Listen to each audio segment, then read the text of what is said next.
دوستو، کچھ دعائیں زبان سے نہیں نکلتی، وہ آنکھوں میں ٹھہر جاتی ہیں۔ کئی گھروں میں خوشیاں صرف اس لیے ادھوری رہ جاتی ہیں، کسی ماں کی گود سونی ہے اور کوئی باپ بیٹی کے رشتے کے لیے ہر نماز کے بعد خاموشی سے اللہ کو دیکھتا رہتا ہے۔ نہ کوئی شکوہ، نہ کوئی آواز، بس ایک دعا: یا اللہ، کب؟ اگر آپ بھی برسوں سے یہی سوال دل میں لیے بیٹھے ہیں تو آج کی یہ ویڈیو صرف سننے کے لیے نہیں بلکہ محسوس کرنے کے لیے ہے۔ ویڈیو کو آخر تک ضرور دیکھیں، کیونکہ آخری دعا وہ ہے جس نے ناممکن کو ممکن بنتے دیکھا ہے۔ وظیفہ نمبر 1، وہ دعا جس نے بڑھاپے میں گود بھر دی۔ رب لا تذرنی فردا انت خیر الوارثین، یہ سورہ انبیاء کی آیت نمبر 89 ہے۔ اس کا ترجمہ ہے: اے میرے رب، مجھے اکیلا نہ چھوڑ، اور تو ہی سب سے بہتر وارث ہے۔ یہ دعا حضرت زکریا کی ہے جو بڑھاپے میں اولاد کے لیے قبول ہوئی۔ یہ صرف الفاظ نہیں، یہ اس نبی کی آہ ہے جس کے بال سفید ہو چکے تھے مگر اللہ سے امید جوان تھی۔ اور دعا کیوں اثر کرتی ہے؟ کیونکہ یہ دعا انتظار کے صبر کے ساتھ پڑھی گئی تھی، اور اللہ صبر کو خالی نہیں لوٹاتا۔ اس کا طریقہ یہ ہے کہ فجر کے بعد سجدے میں جا کر 33 مرتبہ یا فجر کے بعد 111 مرتبہ میاں بیوی دونوں پڑھیں، 40 دن تک مسلسل، آنکھیں بند، دل اللہ کے سامنے خالی۔ وظیفہ نمبر 2، وہ اسماء جو بند رحمتیں کھول دیتے ہیں۔ وظیفہ ہے: یا وہابو یا لطیفو۔ یہ وظیفہ دل کو کیوں لگتا ہے؟ کیونکہ اللہ وہاب ہے، وہ مانگنے کی وجہ نہیں دیکھتا، وہ دل دیکھتا ہے۔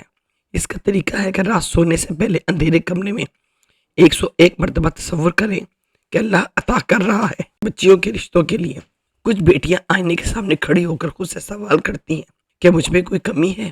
یہ وظیفہ ان بیٹیوں کے لیے ہے جن کی دعائیں خاموش ہو چکی ہیں۔ وظیفہ ہے: یا فتاح ہو یا کریم ہو۔ یہ وظیفہ صرف رشتہ نہیں لاتا، عزت والا محفوظ نیک رشتہ لاتا ہے۔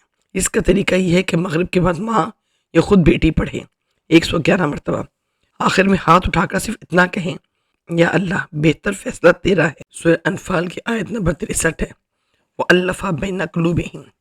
ترجمہ: اور اللہ نے ان کے دلوں میں محبت ڈال دی۔ اس کی اہمیت یہ ہے کہ یہ آیت دلوں کو جوڑنے کی کنجی ہے، اور فضیلت یہ ہے کہ جہاں بات رک جائے وہاں اللہ دل خود موڑ دیتا ہے۔ کسی رشتے کی بات سے پہلے 21 مرتبہ اول اور آخر درود شریف۔ وظیفہ نمبر 5، بہت خاص، اولاد اور رشتوں دونوں کے لیے مشترکہ وظیفہ۔ وظیفہ یہ: اللہم ہب لنا من ازواجنا وذریتنا قرۃ العین۔ یہ سورہ فرقان کی آیت نمبر 74 ہے۔ اے اللہ، ہمیں ہماری بیویوں اور اولاد کی طرف سے آنکھوں کی ٹھنڈک عطا فرما۔ یہ دعا آنکھوں کی ٹھنڈک مانگتی ہے، صرف اولاد نہیں، صرف رشتہ نہیں، سکون مانگتی ہے۔ طریقہ یہ ہے کہ روزانہ 33 مرتبہ، خاص طور پر جمعے کے دن۔ دوستو، یاد رکھیے، اللہ دیر سے دیتا ہے مگر بہترین دیتا ہے۔ وہ آنسو گنتا ہے جو کسی نے نہیں دیکھے۔ بس دعا کو چھوڑنا مت، کیونکہ جس رب نے دعا سکھائی ہے وہ سننا بھی جانتا ہے۔ ساتھیو، وظیفہ صرف الفاظ نہیں ہوتا، یہ اللہ سے تعلق کا اعلان ہوتا ہے۔ اگر ہم یقین، صبر اور تسلسل کے ساتھ ان وظائف کو اپنی زندگی کا حصہ بنا لیں تو حالات خود گواہی دیں گے کہ اللہ مددگار ہے۔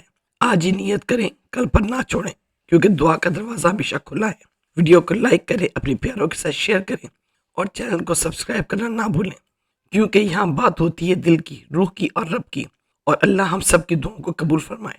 آمین یا رب العالمین۔